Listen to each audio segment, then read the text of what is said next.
Hello,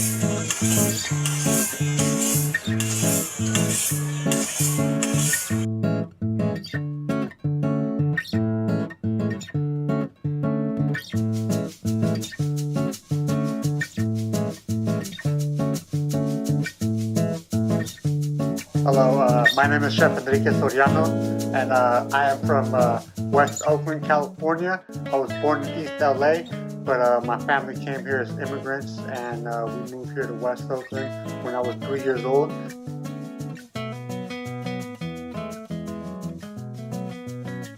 Well, I've been cooking really since I was a little kid. The first dish I learned how to make was French toast, and I asked my uncle to teach me how to make that when I was 7 years old. And from there, parents got a taco truck, and I started really cooking there when I was like 12 years old, cutting up the onions, cutting up the lengua, the tripitas, all that good stuff. I've just been cooking for a long time ever since that. My family's food truck is in the Fruitvale on 35th and International, and this taco truck is called Taco Los Michoacanos. Been there for decades now, since the early 90s, and we were one of the first taco trucks in the Fruitvale. My mother has a bridal store also in the Fruitvale. It's called El Palacio de Novias y Quinceañeras. And when we were little kids, we also used to work La Pulga, the flea market. That's, right there where all the Latinos are at. And that's how I got my feet wet in the grind. And that's where my heart is, in Oakland.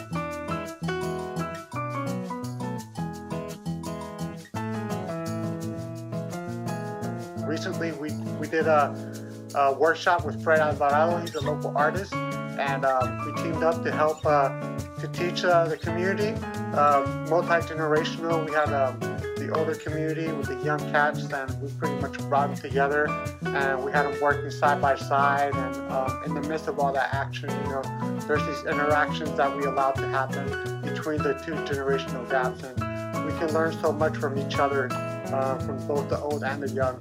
We always have so much to learn from each other, and that's pretty much the heart of it. Is for us is to bring the community together, teach them how to eat healthy, and just create a better ambiance than what we're accustomed to see here in Oakland. I hope everybody's ready to cook and to learn something new, and to just also to make new friends. To make new friends with our older generation, and then we have a lot to learn with each other, the young generation. So we just gotta pinch on the side, pull off, and separate these. We're gonna use the nice little greens for the masa. And the reason I got this recipe on here is because, like I said, we want to sneak in as much vegetables into our dish as possible, because unfortunately our community doesn't eat as much greens as we should. But we Latinos, we love tortilla, so what better way to sneak in some veggies than into the tortilla? And what we have here is our Latinato kale. During the first classes, I kind of had the difficulty of trying to say, all right, how am I going to keep both these parties engaged? But it just happens naturally. Want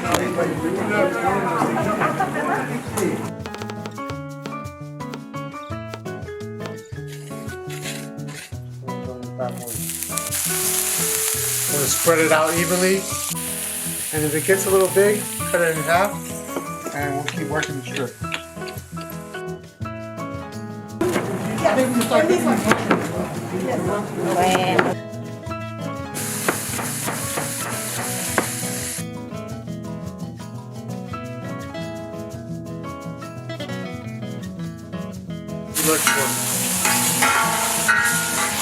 Food, I feel, has that power and has that ability to just kind of like relax everybody and bring somebody to a common communication and common cause, and it's food, and it really brings us together in a magical way. It's an experience. It's a learning experience, and every time I go in at it, I go in with an open mind.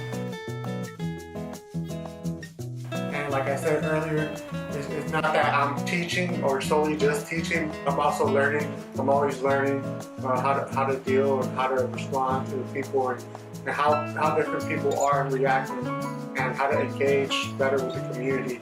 So we're gonna start with our agua fresca, and the first thing we have is our tuna. Take off the ends on all these bad boys. You definitely want to wear gloves for these because they do have a little bit of, they're called prickly pears for a reason. They will prick you. And then we're going to take off the skin. But we're going to cut them in small pieces because we're going to blend these bad boys. So it doesn't matter how you cut them, just make them small. As I'm zesting, this is pretty much the act of zesting your citrus right here. It's a zester. You can really smell the lemon. We want to use up as much of the product.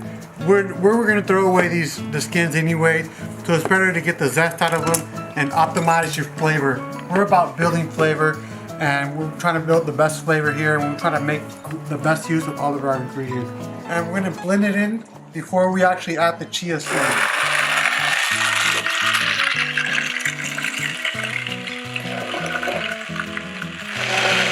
So we're gonna finally add the chia seeds. They're from Latin America, and our people have been consuming them for hundreds of years. And they're very healthy and healthy fats, like your omega-3s and 6, and they're really rich in antioxidant, and they're really high in fiber as well.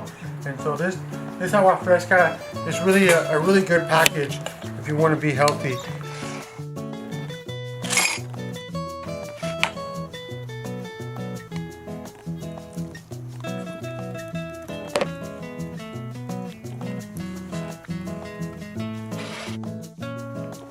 Saludos.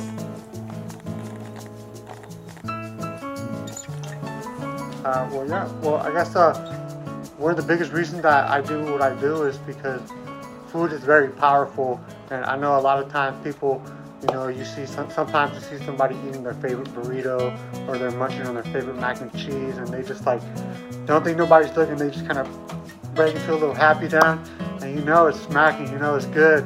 And they're enjoying it, and it causes some kind of an overwhelming emotional, response to trigger something in the heart. And that's the power and dynamics of food, and it heals you, and it's the energy that we put behind the food that really gets ingested in the body. And so all this time and preparation and love that we put behind the food is because food has the power to heal. It has, like we mentioned earlier, to bring people together, and not only that, when we understand that people are going through a lot of trauma, going through a lot of problems, and they can't really afford a good meal, and just to be able to sit down and eat something and have that emotional trigger where they're happy, they can just forget about their problems for that 5 minutes or whatever, and just relax and really enjoy and fill up their heart with love. What's next for us, Cocina del Corazon, is just to keep the struggle alive, keep moving. We want to keep raising awareness. We want to keep educating people about how to eat healthy, how to cook for themselves. And not only that, we want to keep growing and expanding our meal program. We want to keep providing free meals for the program and have students learn to cook them up for the community, and just keep the full circle of economy going for everybody, from the farmers who we support through Mandela Partnership, Mandela Distribution. We have POC farmers, local, all organic, and even to what we do with the waste. We compost everything and we give them to local goats here in the Oakland Hills. So it's all full circle, it's all love, it's all sustainable, and we think about the people as much as we think about the planet. It's so strong, and it's all in communication and coming together and sharing experiences. And same with the youth, it doesn't matter where you come from, you can make it out, you become better. There's different things out there that you can be exposed to other than just the street life and the thug life, like Tupac would say. And there's a way to handle yourself, to see the world in a different light, because there's always positivity and negativity. And when we surround ourselves with negativity and we cycle in just that negativity, that's all we tend to see. We tend to overlook a lot of the positive side of things, of life, and what the possibilities are, because the world is your oyster. There's so many things to life, so many things we can do. It's all an option. We put ourselves where we need to be. We get out what you put in. So we gotta just keep hustling and always look at the positive side.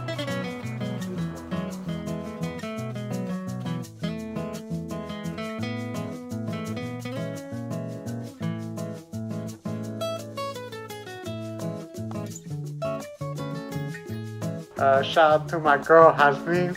I love you, mama. I see you. The Chef Enrique Soriano in the house. We're representing West Oakland, you know what I mean? And all of Oakland. All the hood boys out here still cooking. We want to tell everybody that, hey, we can be positive, we can grow, we can become really good people in society. And with that, we out.